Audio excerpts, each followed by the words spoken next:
So இந்தியாவோட performance இந்த டே 2 Brisbane டெஸ்ட்ல வந்து பாத்தீங்கன்னா ரெண்டு விதமா நான் டிஃபரன்ஷியேட் பண்ணுவேன். ஒன்னு அன்இன்ஸ்பைரிங் கேப்டன்ஷிப் ஃப்ரம் ரோஹித் சர்மா, கண்டிப்பா நம்ம ஒத்துக்கிட்டே ஆகணும். ரெண்டாவது வந்து பாத்தீங்கன்னா ரோஹித் சர்மாக்கு பும்ராவை தவிர வேற எந்த போலர்ஸுமே அசிஸ்டோ இல்ல ஹெல்ப்போ பண்ணவே இல்ல. இந்த ரெண்டு விஷயம்னாலதான் இன்னைக்கு இந்தியா ஸ்ட்ரகிள் ஆறாங்க இந்த டே 2 அகைன்ஸ்ட் ஆசீஸ். இன்னொரு ஒரு வருத்தமான ஒரு விஷயம் என்னன்னு பாத்தீங்கன்னா Rohit Sharma once again being so clueless, defensive, no strategy. இது நினைக்கும் போது ரொம்ப கஷ்டமா இருக்குங்க. இது எப்படி இந்த ட்ரெண்ட் இப்படியே கண்டினியூ ஆயிட்டே இருக்கும் அவரோட கேப்டன்ஷிப்லன்ற மாதிரி. ஏன்னா டிராவிஸ் ஹெட் வந்து ஏதோ ஃப்ரீ பாஸ் வச்சுக்கிட்டு இந்தியாவோட விளையாடுற மாதிரி தெரியுது. நான் ஒரு முறையும் வரும்போது உங்களை வந்து டாமினேட் பண்ணிட்டு தான் போவோன்ற மாதிரி. அட் த சேம் டைம் அவர் ஒரு ஃபென்டாஸ்டிக் 150 அடிச்சாரு. அதுக்கு ஒரு மிகப்பெரிய salute. And cricketing point of வியூல வந்து பாத்தீங்கன்னா Steve Smith coming into the form, getting is 33rd test 100 also வந்து பாத்தீங்கன்னா was looking so nice. So congratulations for Steve Smith and also for Bumrah for getting a 5 for single man army. அவர் மட்டும் தான் வந்து பாத்தீங்கன்னா அந்த மலையை தூக்கி இப்படி வச்சிட்டு இருக்கிற மாதிரி இந்தியன் போலிங் லைனப்ல வச்சிருக்காரு. ஏன்னா அவருக்கு ஒருத்தர் கூட சப்போர்ட் இல்லைன்னு நினைக்கும் போது ரொம்பவே பாவமா இருக்கு பும்ராவை நினைக்கும் போது. So India are in trouble, அதுல எந்த டவுட்டுமே இல்லை. But Australia are really setting the stage on fire தான் சொல்ல முடியும் இந்த பிஜிடியை. சோ நிறைய விஷயங்கள் இருக்கு மக்களை டிஸ்கஸ் பண்றதுக்கு, வாங்க வீடியோக்குள்ள போலாம்.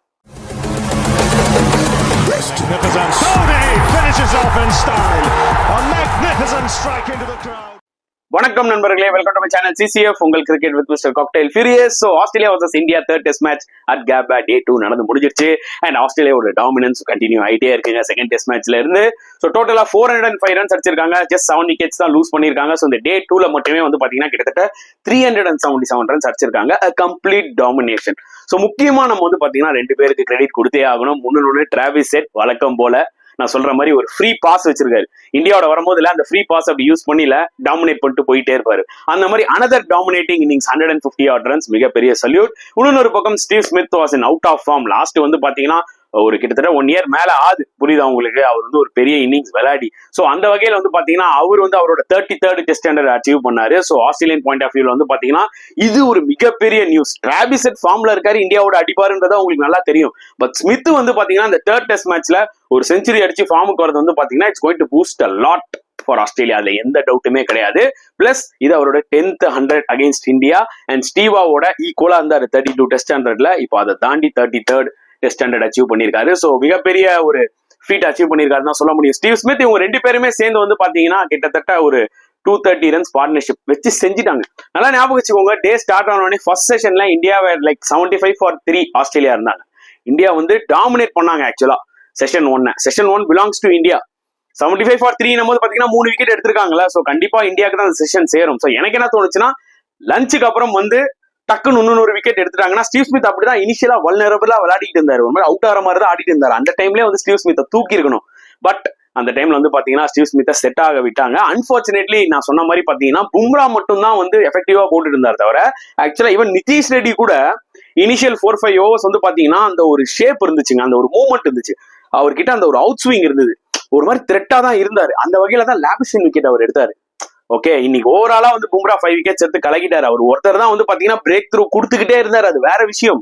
ஓகே, பட் அதுக்கப்புறம் அவரை தவிர வந்து பாத்தீங்கன்னா யார் பெஸ்ட் போலரா எனக்கு தெரிஞ்சாருன்னா நிதிஷ்குமார் ரெட்டி தான். நிறைய பேர் நீங்க நிதிஷ்குமார் ரெட்டியை வந்து கிரிட்டிசைஸ் பண்றீங்க. ப்ராப்ளம் என்னன்னு பாத்தீங்கன்னா அந்த மனுஷன் வந்து ஒரு 5th bowler போது பாத்தீங்கன்னா அவருக்கு வந்து நிறைய ஓவர்ஸ் கொடுக்க வேண்டிய ஒரு சிச்சுவேஷன் ரோஹித் சர்மா வந்து இறங்கினாரு. அதுக்கு ரீசன் என்னன்னா சிராஜும் கொஞ்சம் இன்ஜுரி ஆயிட்டாரு. அண்ட் பும்ராக்கு நீங்க லாங் ஸ்பெல் மேல கொடுத்துட்டே இருக்கீங்க. ஒரு பக்கம் ஆகாஷ் தீப் தான் இருக்காரு. அண்ட் ஜடேஜாவை அந்த டைம்ல எடுத்துட்டு வர முடியல, ஏன்னா பால் கொஞ்சம் நிப்பாயிட்டு இருந்துச்சு. சோ அந்த வகையில ஒரு ஃபாஸ்ட் பவுலர் தான் தேவைப்பட்டுச்சு. அதனாலதான் நிதிஷ்குமார் ரெட்டிக்கு வந்து பாத்தீங்கன்னா நிறைய ஓவர்ஸ் கொடுத்தாரு. இனிஷியலா 6-7 overs கொடுத்து அவரை ஸ்டாப் பண்ணிருக்கலாம். பட் இந்த மாதிரி ஒரு சிச்சுவேஷன் அமைஞ்சதுனால ரோஹித் சர்மா என்ன பண்ணாருன்னா இன்னும் கொஞ்சம் எக்ஸ்ட்ரா ஓவர்ஸ் கொடுத்தாரு. அது கொஞ்சம் எக்ஸ்பென்சிவ் ஆயிடுச்சு போக. ஸ்டீவ் ஸ்மித் கவுண்டர் அட்டாக் பண்ணாரு, டிராவிஸ் ஹெட் கவுண்டர் அட்டாக் பண்ணாரு. பட் அதுக்கு முன்னாடி வரைக்கும் 5-6 overs வந்து பாத்தீங்கன்னா அவருக்கு அந்த ஒரு ஷேப் இருந்துச்சு. ஓகேங்களா, நிஜமாவே நல்லா போட்டுட்டு இருந்தாரு. லாபிஷன் விக்கெட்லாம் ரொம்ப க்ரூஷியல், டிரைவ் ஆட விட்டு எட்ஜ் வாங்கினாரு. சோ அதனால பும்ராக்கு அப்புறம் த்ரெட்டனிங்கா இருந்தது வந்து பாத்தீங்கன்னா NKR தான், நிதிஷ்குமார் ரெட்டி தான். அப்புறம் நடுவுல வந்து பாத்தீங்கன்னா கொஞ்சம் ஆகாஷ் தீப் கொஞ்சம் நல்லா போட்டாரு. பட் ஸ்டில் விக்கெட்ஸ் எடுக்கணும்ல, end of the day wickets காலமா தானே நம்ம பார்க்க போறோம். சோ அந்த வகையில செஷன் 1 இந்தியா டாமினேட் பண்ணாங்க. நான் சொன்ன மாதிரி ஜஸ்பிரீத் பும்ரா வாஸ் ஃபென்டாஸ்டிக். வந்தோடனே கவாஜா விக்கெட் எடுத்தாரு, மிக்ஸ்வினி விக்கெட் எடுத்தாரு. அப்புறம் அப்படியே ஒரு பார்ட்னர்ஷிப் போற மாதிரி இருந்தது. அந்த டைம்ல தான் வந்து பாத்தீங்கன்னா நிதிஷ்குமார் ரெட்டி லாபேஸ்வனி விக்கெட் எடுத்தாரு. சோ அதனால நான் என்ன நினைச்சேன்னா அந்த ஒரு விக்கெட் போதும் இந்தியாவுக்கு. அந்த ஒரு Steve Smith Travis Head partnership இனிஷியலா பிரேக் பண்ணாங்கன்னா அந்த மிடில் ஆர்டருக்குள்ள நீங்க போலாம். மிச்சல் மார்ஷ் எல்லாம் பாத்தீங்கன்னா அந்த அளவுக்கு பெருசா ஃபார்ம்ல இல்ல. அலெக்ஸ் கேரியை நீங்க முன்னாடி எக்ஸ்போஸ் பண்ணிருந்தீங்கன்னா அவரும் கொஞ்சம் ஸ்ட்ரகிள் ஆயிருப்பாரு. பட் அதான் நடக்கல. ரெண்டு பேரும் சேர்ந்து 230 ரன்ஸ் பார்ட்னர்ஷிப் போட்டது மட்டும் பிரச்சனை இல்ல. இந்த ரேட் ஆஃப் ஸ்கோரிங் இருந்தது பாத்தீங்களா, ரன் பால்ல ஆனாங்க. அங்கதான் வந்து கேம் அப்படியே ஆஸ்திரேலியா இந்தியா கிட்ட இருந்து பறிச்சுட்டு போயிட்டாங்கன்னு சொல்ல முடியும். ஏன்னா டாஸ் வின் பண்ணி போலிங் எடுத்துட்டு ஒரு டீம் வந்து 405 எண்ட் ஆஃப் டே 2 போது நீங்க கண்டிப்பா டிசப்பாயிண்ட் ஆயிருப்பீங்க.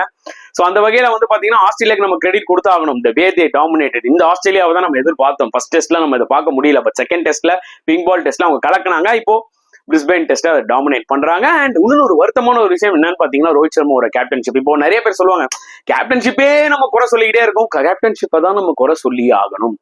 இந்தியா 3-0 இந்தியால தோக்கும் போது கண்டிப்பா அது வந்து பாத்தீங்கன்னா நிறைய டாக்டிக்கல் பிளண்டர் ரோஹித் சர்மா பண்ணாரு, கண்ணுக்கு தெரிஞ்சு. ஓகே, அதை அவரும் அக்செப்ட் பண்ணிக்கிட்டாரு.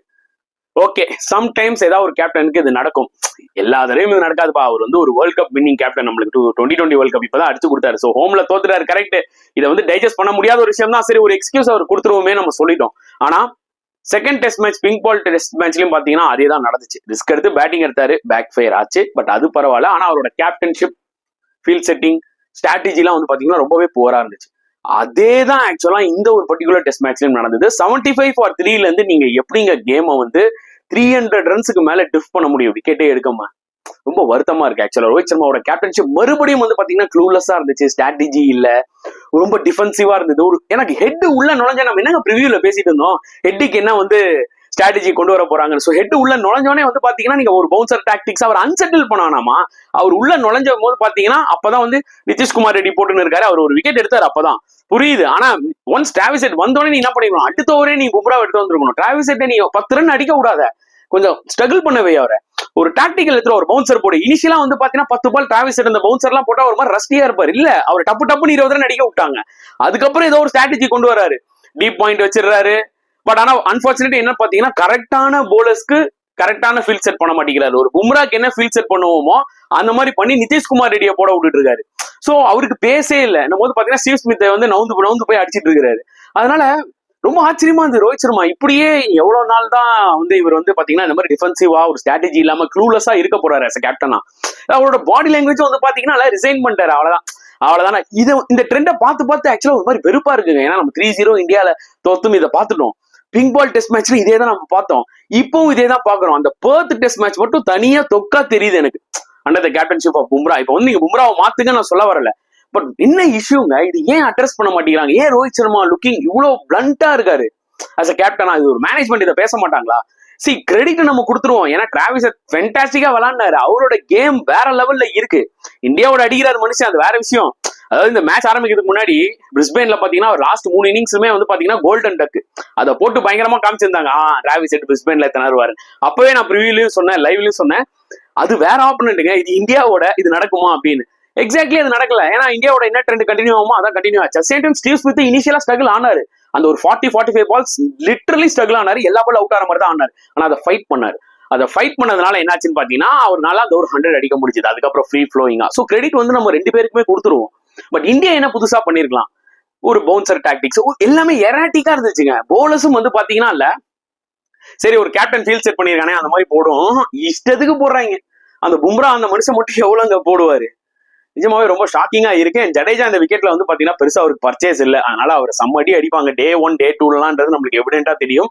அதுதான் எக்ஸாக்ட்லி ஆச்சு. ஏன்னா ஜடேஜா உள்ள கொண்டு வந்ததே மெயினா அந்த ஒரு பேட்டிங் குஷனுக்காக தான்.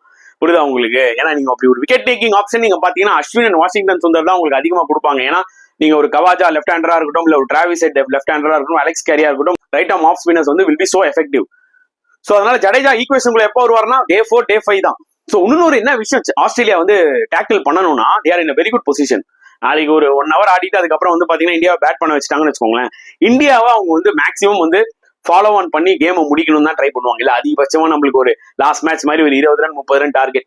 அதாவது இந்தியா வந்து பாத்தீங்கன்னா இப்ப ரீசெண்ட் டைம்ஸ்ல 60 ஓவருக்கு மேல பெருசா விளையாடுறது இல்ல. ஓகே, அந்த பெர்த் இன்னிங்ஸ் மனம், அந்த செகண்ட் இன்னிங்ஸ் பெர்த்ல விளையாடுனாங்க. அதை தவிர்த்து லாஸ்ட் ஒரு 10 இன்னிங்ஸ் எடுத்தீங்கன்னா 50-60 ஓவர் கூட விளையாட மாட்டேங்கிறாங்க. சோ அந்த ஆங்கிள் பார்த்தா ஒரு 130 ஓவர் வச்சுக்கலாம் இந்தியாவுக்கு, 130-140 ஓவர் வச்சுக்கலாம் இந்தியாவுக்கு 20 விக்கெட் எடுக்க. அப்படிதான் ஆஸ்திரேலியா பிளான் பண்ணுவாங்க. ஏன்னா ஒரே ஒரு நாள் மட்டும் சரியான மழை இருக்கு, அது டே 4. டே 4 வந்து பாத்தீங்கன்னா சரியான மழை இருக்கு. நாளைக்கும் மழை ப்ரெடிக்ட் பண்ணிருக்காங்க. பட் ஆனா இன்னைக்கு ப்ரெடிக்ட் பண்ண மாதிரி தான் நாளைக்கு ப்ரெடிக்ட் பண்ணிருக்காங்க. பட் இன்னைக்கு வந்து பாத்தீங்கன்னா லக்கிலி பெருசா மழை வரல. சோ அதனால நாளைக்கும் மழை வராம இருக்கலாம். சோ நாளைக்கு ஆஸ்திரேலியாவுக்கு ரொம்ப ரொம்ப ஒரு இம்பார்ட்டன்டான டே. மேக்சிமைஸ் பண்ண பார்ப்பாங்க, சீக்கிரமா வந்து டக்கு டக்குன்னு அடிச்சுட்டு ஒரு எக்ஸ்ட்ரா ஒரு 40-50 ரன் அடிச்சுட்டு டிக்ளேர் பண்ணிட்டு இந்தியா வந்து பாத்தீங்கன்னா பேட்டிங் ஆட விட்டு அந்த ஃபர்ஸ்ட் இன்னிங்ஸாவது அவங்க ஆல் அவுட் பண்ண பார்ப்பாங்க. ஏன்னா டே 4 சிச்சுவேஷன் வேற மாதிரி இருக்கு. ஒரு டே ஃபுல்லாவே கேன்சல் ஆகலாம் அண்ட் டே 5 ஓரளவுக்கு பெட்டரா இருக்கு. ஸோ அதனால Australia will be pushing for the results like சம்திங்ன்றதா என்னோட ஒரு பாயிண்ட் ஆஃப் வியூ. இந்தியா பொறுத்த வரைக்கும் ஒரே ஒரு சாய்ஸ் தான் இருக்கு. நீ ஒன்னு டிரா கார்டு, வேற வழி கிடையாது. டிரா கார்டுனா நீங்க வந்து டிஃபென்சிவா ஆடணுன்றது அவசியம் இல்ல, உன்னோட மொத்த வித்தியை காமி தான். ஏன்னா ஃபர்ஸ்ட் டெஸ்ட் மேட்ச் வின் பண்ணீங்க, செகண்ட் மேட்ச் மரணியா தோத்துட்டீங்க. இந்த தேர்ட் டெஸ்ட் மேட்ச் உங்களுக்கு ரொம்ப ரொம்ப க்ரூஷியல். பிஜிடி பாயிண்ட் ஆஃப் வியூலையும் சரி, டபிள்யூடிசி பாயிண்ட் ஆஃப் வியூலையும் சரி. இந்த மாதிரி ஒரு சிச்சுவேஷன்ல தான் முக்கியமான பிளேயர்ஸ் ஸ்டெப் இன் ஆகணும். ஸோ இந்த மேட்ச்ல நீங்க ஸ்டெப் இன் ஆகலன்னு வச்சுக்கோங்களேன், கண்டிப்பா 4th டெஸ்ட் மேட்ச்ல பல பின்விளைவுகள் வந்து சந்திக்க வேண்டிய ஒரு சிச்சுவேஷன் வரும் இந்தியால இருந்துன்றது வந்து பாத்தீங்கன்னா நிஜமாவே இருக்கு. அதை நம்ம அக்செப்ட் பண்ணிதான் செய்யணும். நம்ம வந்து பேக் பண்ணுவோம் நம்ம டீமை, தவறே இல்லை. பட் அவங்க சரியா விளையாடுனா அதை நம்ம கிரிட்டிசைஸ் பண்ணி தான் ஆகணும். அண்ட் இந்த தேர்ட் டெஸ்ட்ல கண்டிப்பா அவங்க வந்து இந்தியாவை சேவ் பண்ணணும்னா நல்லா பேட்டிங் ஆடியே ஆகணும். ஏன்னா கண்டிஷன்ஸ் பாத்தீங்கன்னா ஃபாஸ்ட் பவுலர்ஸ்க்கு அந்த நிப்பு இருந்துகிட்டே தான் இருக்கு. பட் ஆனா அந்த இனிஷியல் பீரியட் நீங்க கொஞ்சம் சர்வே ஆயிட்டீங்கன்னா ஓரளவுக்கு பெட்டரா பேட் பண்ணலாம் இந்த கேபா விக்கெட்ல. ஓகே, மேபி போக போக கொஞ்சம் லைட்டா கிராக்ஸ் டெவலப் ஆகி நாதன் லைனும் will be coming into the equation. So toss win பண்ணி போலிங் எடுத்தது எந்த மிஸ்டேக்குமே கிடையாது. 75 for 3 ஆஸ்திரேலியா இன்னைக்கு. அதுக்கப்புறம் ஒரு half an hour பாத்தீங்கன்னா ஸ்மித் எப்பயோ அவுட் ஆற மாதிரிலாம் இருந்தாரு. அந்த டைம்ல இனிஷியேட்டிவ் எடுத்துக்கணும் இந்தியா. அந்த பார்ட்னர்ஷிப்பை பிரேக் பண்ணியிருந்தாங்கன்னா ஆஸ்திரேலியாவோட மிடில் ஆர்டருக்குள்ள நுழைஞ்சிருக்கலாம். ஆனா இந்தியன் போலர்ஸும் சரி, ரோஹித் சர்மாவோட கேப்டன்ஷிப்பும் சரி, லிட்டரலி ஒன்ஸ் அகைன் வந்து பாத்தீங்கன்னா மட்டமா இருந்துச்சுன்னு தான் சொல்ல முடியும். இதுதான் உண்மையான ஒரு விஷயம். இதுக்கு மேல சொல்றதுக்கு எதுவுமே இல்லை. அதனால டோட்டலா கேமே மாறிடுச்சு ஒன்ஸ் அகைன்.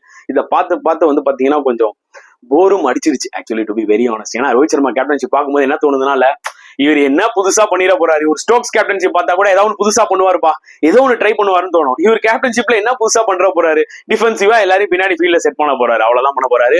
மூஞ்ச ஒரு மாதிரி வச்சுக்க போறாரு. அந்த ஒரு நெகட்டிவான ஒரு பாடி லாங்குவேஜ் அப்படி டீமே பார்த்தால எல்லாருமே அப்படி இருக்காங்க. ரிஷப் பண்ட்லாம் எப்படி இருக்கா தெரியுமால, ஏதோ அந்த சொந்தக்காரங்க வீட்டுக்கு வந்துட்டு போனா எப்படி இருக்கும் அந்த மாதிரி தான் இருக்கு. ரிஷப் பண்டோட எனர்ஜி பாருங்க, விக்கெட் கீப்பரா ரொம்ப வைடா வந்தா அதுக்கும் போக மாட்டேங்கிறாரு.